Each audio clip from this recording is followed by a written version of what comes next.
नमस्कार, आप the Z+ देख रहे हैं और आज हम दिन भर की वो तमाम बड़ी खबरें आपके सामने लेकर के आ गए हैं जो कि आप आज दिन भर में शायद अपने बिजी शेड्यूल के कारण देखना भूल गए होंगे। तो उन तमाम खबरों का आज हम निचोड़ निकालेंगे और वो सारी खबरों पर आज नज़र अमित बनाए हुए थे। अमित से हम बातचीत करेंगे और समझने की कोशिश करेंगे कि आज दिन भर की और बिहार के लिए जो सबसे बड़ी खबर है वो क्या है और हम कहाँ से शुरुआत करने वाले हैं।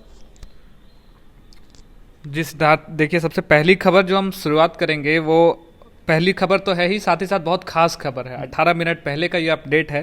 नीतीश कुमार के पेज से इस बात का आदेश और आह्वान कर सकते हैं किया गया है कि इंदिरा गांधी आयुर्विज्ञान संस्थान यानी IGIMS पटना में सभी कोविड-19 मरीजों का इलाज मुफ्त में किया जाएगा। चिकित्सकीय सेवाओं और दवाओं पर हुए खर्च का वहन राज्य सरकार करेगी। देखिए सिद्धार्थ, ये एक बड़ा फैसला माना जा सकता है राज्य सरकार की ओर से, क्योंकि जिस तरह से सरकार पर अभी बोझ बढ़ा है, हमारे पास शराबबंदी का रेवेन्यू भी नहीं है। इस केस में हम कह सकते हैं कि राज्य की जो अर्थव्यवस्था है वो कहीं ना कहीं चरमराई स्थिति में है। पहले से कोरोना ने इतनी तबाही मचा दी हमारे राज्य में, उसके बाद राज्य सरकार की तरफ से जो ऐसे जो आदेश आ रहे हैं, ये कहीं ना कहीं एक सकारात्मक खबर है। यह सकारात्मक पहलू है मरीजों के हिसाब से, और ये कहीं ना कहीं आने वाले समय में मरीजों को थोड़ा तो निदान देगा ही, क्योंकि जिस तरह से आप देख रहे हैं एम्बुलेंस की जो बात हमने कल ही कही थी, एम्बुलेंस की बात कही थी, किस तरह से मनमाने तरीके से पैसे वसूल रहे हैं, बांस घाट पर जो बात सामने आई थी। इस बीच ये खबर जो है वो काफी सकारात्मक रूप से देखी जानी चाहिए।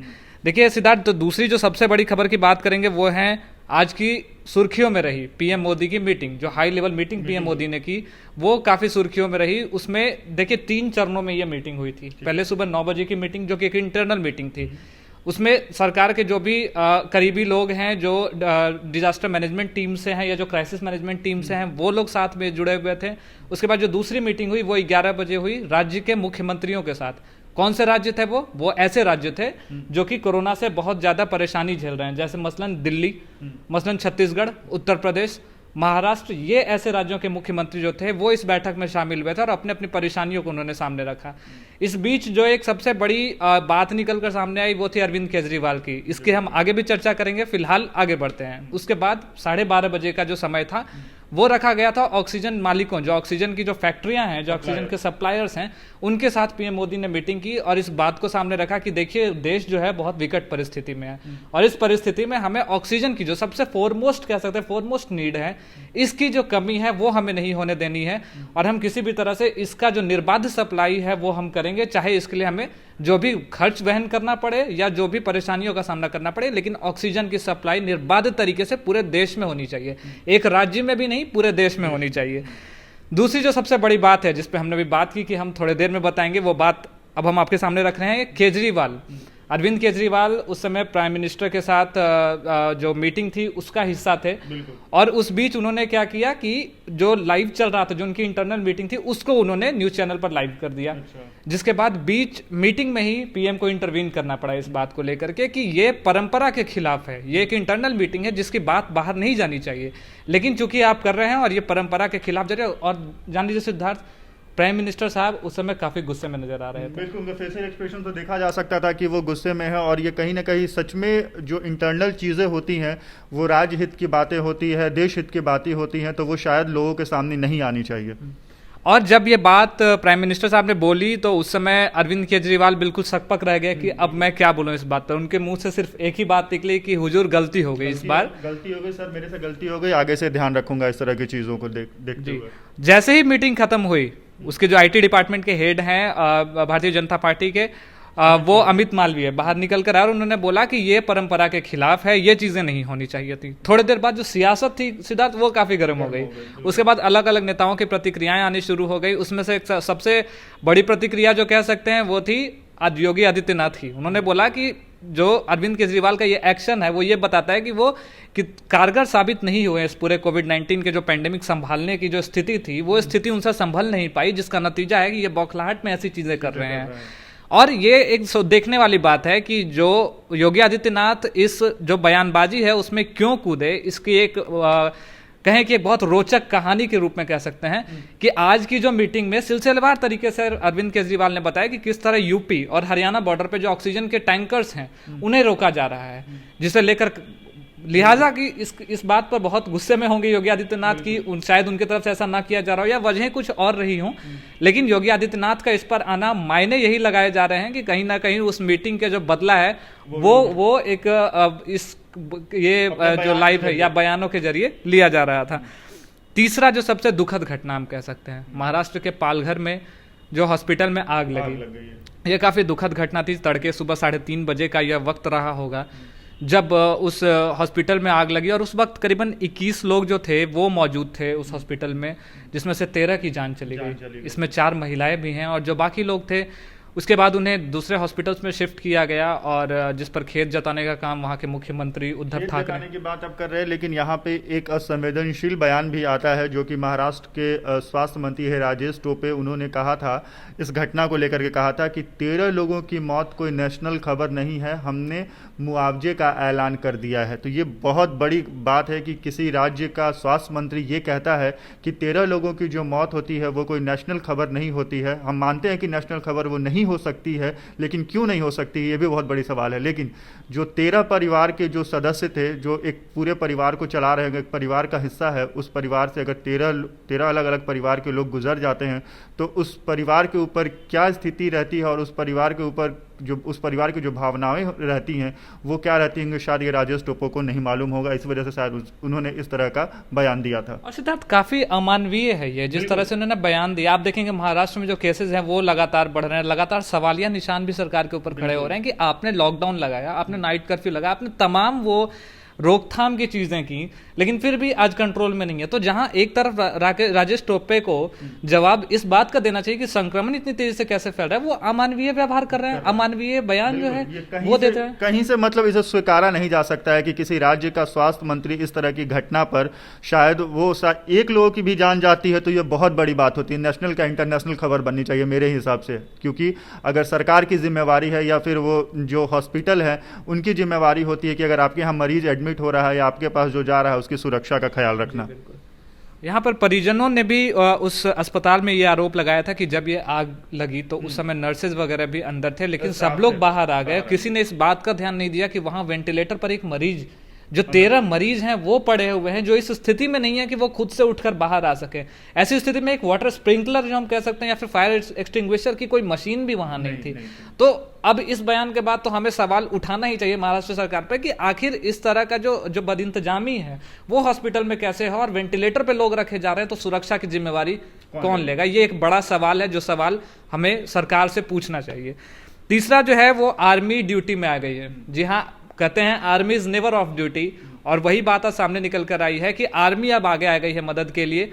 और जो दिल्ली से 3 टैंकर्स हैं, जो 3 ऑक्सीजन टैंकर्स हैं, वो माफ कीजिएगा, पश्चिम बंगाल भेजे गए हैं ताकि जो ऑक्सीजन की शॉर्टेज है वो ना हो और आगे सिर्फ वह पश्चिम बंगाल में ही नहीं भारत के सभी राज्यों में भेजे जाएंगे।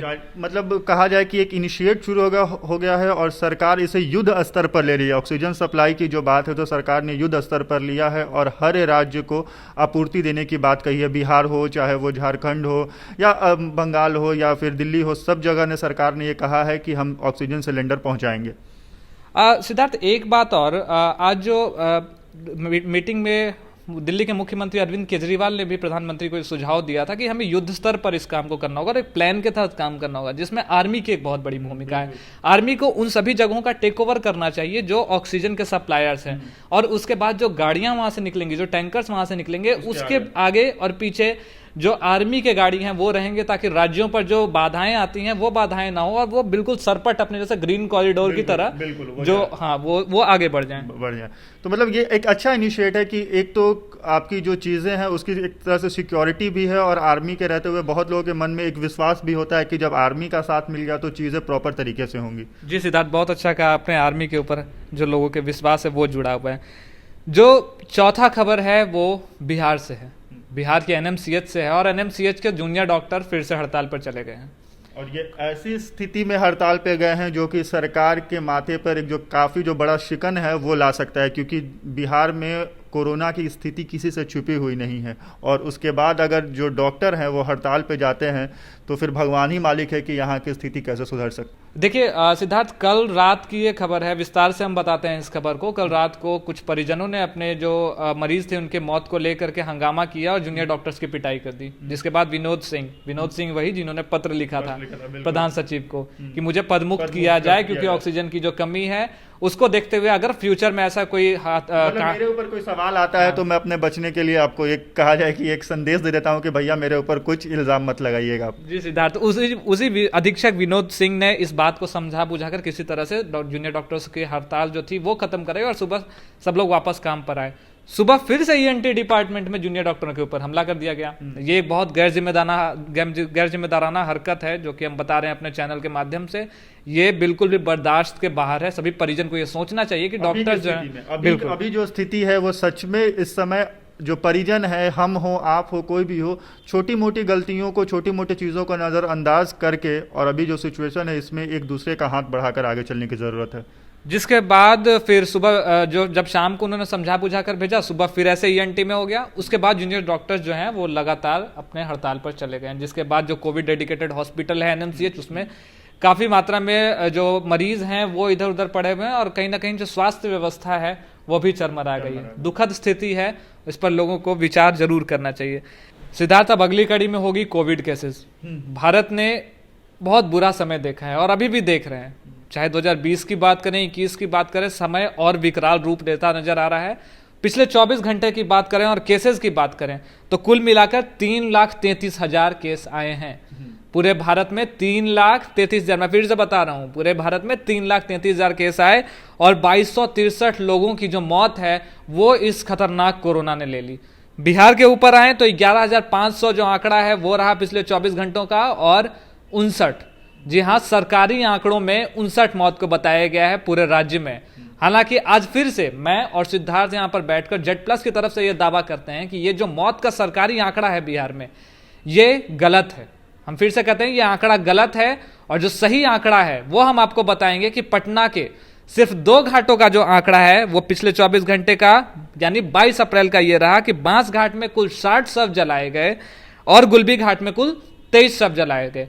अब आप खुद समझ सकते हैं, जहां राज्य सरकार ने 59 शवों का दावा किया है कि 59 मौतें हुई हैं पूरे राज्य में, वहीं पटना के सिर्फ 2 घाट मसलन गुलबी घाट और बांस घाट में कुल मिलाकर 83 मौत हुई है। अब आप समझ सकते हैं सरकारी आंकड़ा। मैं यहाँ पे रोकना चाहूंगा, मुझे समझ में नहीं आ रहा है कि ये पिछले हम लोग करीब 1 सप्ताह से इसे एज एक हम मुहिम चला रहे हैं और लोग इस खबर को देख भी रहे हैं। मुझे नहीं लगता है कि सरकार के भी कोई ना कोई ऐसे नुमाइंदे ज़रूर होंगे जो इस खबर को देखते होंगे या देख रहे होंगे। लेकिन एक सवाल है, बार बार ये सवाल करेंगे हम कि सरकार क्यों मौत का आंकड़ा क्यों छुपा रही है, इसके पीछे क्या रीज़न हो सकता है। हम ये हर दिन ये जो आंकड़ा है आपको हम हर दिन लेकर के आते रहेंगे इस वीडियो में। हर दिन आपको वो सही आंकड़ा बताएंगे जो कि हम आपके बतौर रिकॉर्ड जो हमने रखा है, वो हमने वॉइस क्लिप, बार बार मैं बता रहा हूँ कि वो हमने वॉइस क्लिप भी रखा है उस अधिकारी का, उस कर्मचारी का जिससे हमारी बात होती है। मैं उस अधिकारी का नाम अभी रिवील नहीं कर सकता हूँ। मैं वहाँ के रिकॉर्ड्स बुक में जो मेंशन होते हैं नाम, मैं उसका भी स्क्रीनशॉट रखा हूँ, क्योंकि ये सच सब लोगों की जानने की ज़रूरत है। मैं मानता हूँ कि सरकार के पीछे कुछ मजबूरियाँ हैं, कुछ कारण होंगी कि शायद वो नहीं बता पा रहे हैं, लेकिन सरकार को ये भी सोचना चाहिए, सरकार को इतनी संवेदनशील नहीं होना चाहिए कि वो मौत का आंकड़ा छुपाए। मौत का आंकड़ा नहीं छुपाना चाहिए सरकार को। देखिए सिद्धार्थ, जमीनी हकीकत जनता को पता होनी चाहिए कि जमीन में क्या चल रहा है। जो लोग 4 दीवारी में बंद हैं उन्हें नहीं पता है कि कितना विकराल रूप ये कोरोना जमीन स्तर पर ले चुका है, और हम आज नहीं उन्हें बताएंगे, शायद वो सतर्क नहीं होंगे। और दूसरी सबसे बड़ी बात है, मानवता के आधार पर हमें मौत का आंकड़ा नहीं छिपाना चाहिए। ये वही वाली बात हो गई लखनऊ वाली कि भैंसाकुंड घाट के चारों तरफ हमने जो नीली चादर लगा दी, नीली बैरिकेडिंग कर दी कि जनता देख ना पाए। ये दौर बिहार में नहीं आना चाहिए, ये दौर बिल्कुल गलत है। जो आंकड़ा है वो सही आंकड़ा देश की जनता और बिहार की जनता के सामने रखा जाना चाहिए। और एक और अंत में मैं इस खबर से काफ़ी दुखी हूँ, क्योंकि मैं उस शख्स को बहुत पर्सनली जानता था। बिहार के स्वास्थ्य विभाग के IAS अधिकारी हैं, और वो पूर्व में इससे पहले वो बिहार के अरवल ज़िले के वो DM रह चुके थे। उनकी आज कोरोना से मौत हो गई है। पिछले करीब 1 सप्ताह 10 दिनों से वो पटना एम्स में एडमिट थे, लेकिन आज शाम में ये खबर आती है कि स्वास्थ्य विभाग के अपर सचिव रविशंकर चौधरी अब हमारे बीच में नहीं रहे हैं। तो मैं उन्हें बहुत पर्सनली जानता था, बहुत नेक दिल इंसान थे, बहुत लोगों की मदद करते थे, अपने पर्सनल लेवल पर वो लोगों को मदद करते थे। मैं उनसे जुड़ा एक किस्सा, आपको छोटा सा किस्सा और बड़ी संक्षेप में बताना चाहता हूं कि जब वो अरवल के डीएम थे तो उनके आस जो क्षेत्र है और जो ज़िला था, उन्हें किसी ने रात के करीब 12 से 2 बजे के बीच का समय होगा, जो कि मुझे एग्जैक्ट नहीं पता है, लेकिन यही समय होगा, किसी ने उन्हें फ़ोन किया। और मैं ये भी बता दूं कि वो जो ज़िला है वो नक्सल प्रभावित ज़िला है, ये भी बात ध्यान में रखने वाली बात है। और वो आईएएस अधिकारी थे, शायद उन्हें कोई गलत कॉल करके भी बुला करके उन्हें किसी तरह की गलत घटना को भी अंजाम दिया जा सकता था, लेकिन इन सब चीज़ों की परवाह नहीं करते हुए वो, जब उनके पास कॉल आता है कि एक मेरे परिजन है जिनकी तबीयत अचानक से ख़राब हो गई है, उन्हें फ़लाना फ़लाना दवाई चाहिए, तो वो रात के 12 बजे मेडिकल शॉप को खुलवाते हैं और वहाँ से अपने पैसे से वो दवा ले करके जाते हैं और उस परिवार को पहुँचाते हैं। तो ये मतलब दिल को झकझोर देने वाली खबर है, और मैं पर्सनली उस इंसान को जानता हूँ, इसलिए मुझे बहुत ज़्यादा दुख है कि एक बिहार में एक ऐसे होनहार आईएएस अधिकारी को बिहार ने खो दिया है। तो आप कोरोना के कहर को हल्के में बिल्कुल भी मत नहीं ले। तो मैं एक बात बताना चाहूंगा कि सरकार की जो महत्वाकांक्षी योजना थी जल जीवन हरियाली और हर घर जल, जो नल का जल है, ये योजना, इस योजना में भी चौधरी साहब की बड़ी भूमिका रही थी, बहुत बड़ी भूमिका। और ये सरकार के लिए भी एक व्यक्तिगत रूप से बहुत क्षति का समय है कि रीढ़ की हड्डी कहा जा सकता है उन्हें, कि अगर बिहार सरकार की रीढ़ की हड्डी थे वो, जो उस समय जो सारी व्यवस्थाएं थी वो जमीनी स्तर पर पहुंचाना, सारे ब्लॉक्स लेवल पर पहुंचाना, जिलों में पहुंचाना, ये बड़ी कमान थी उनके हाथ में, जो उन्होंने बहुत बखूबी निभाया। और आज हम सब मरमाहत हैं उनकी मौत से।